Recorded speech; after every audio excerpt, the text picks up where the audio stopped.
Here are 4 takeaways from Week 13. First of all, the Cowboys are in the playoffs. Congratulations to the 2016 Dallas Cowboys, who have now won 11 games in a row, and by virtue of the results over the weekend have earned a playoff berth, the first team in 2016 to secure a spot in the Big Dance. Congratulations again. Now, also we took away the Giants went into Pittsburgh riding a 6-game winning streak, the second best record in the NFC, and they got exposed. Their winning streak came against teams that weren't very good, and they were by very close margins, which indicated that it was kind of a false sense of security that they might have had. They went into Pittsburgh, the same thing that Dallas had to do a couple weeks ago, and they absolutely got destroyed. Never mind the final score being as close as what it was, they got dominated on the field by the Pittsburgh Steelers and their offense, something that did not happen to the Dallas Cowboys. On top of that, they suffered a couple injuries that they're going to have to keep an eye on heading into the rematch next week. Now, none of this is to say that the Cowboys are going to have a cakewalk in earning the NFC East crown next Sunday night, but all in all, the Giants are not the team that everybody would like them to be, but still, I don't want to face them in the playoffs, so let's go ahead and get them out of here.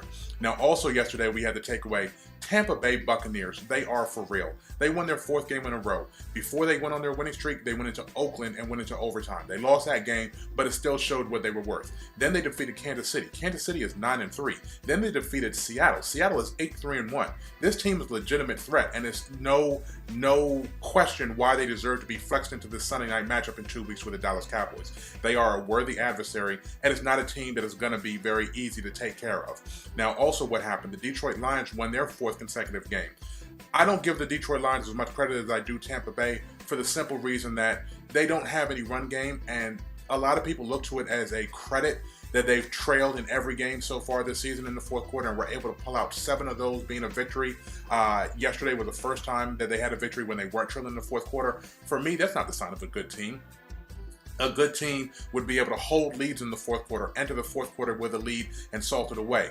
Crazy things have happened for them to be able to do those sort of comebacks, and I would expect that the luck would run out, regression to the mean, whatever you want to call it. I just don't have a lot of faith when it comes to that. And finally, the NFC East, I still think it's the best conference, or tied for the best division, I should say, in the National Football League. But it was a pleasure to see Washington and Philadelphia go down the way that they did. Washington is now out of the playoff picture, and for my money, they are the biggest threat to the Cowboys, not because they're a better team than Seattle, but because they have the familiarity with what Dallas likes to do on offense, and they have a potent offense themselves. I do not want to see them for the 3rd time in the season, so right now I would love for the playoff standings to stay as they were and Washington to be the outside looking in. That has nothing to do with the fact that I'm in the DMV and all of my friends are Washington fans.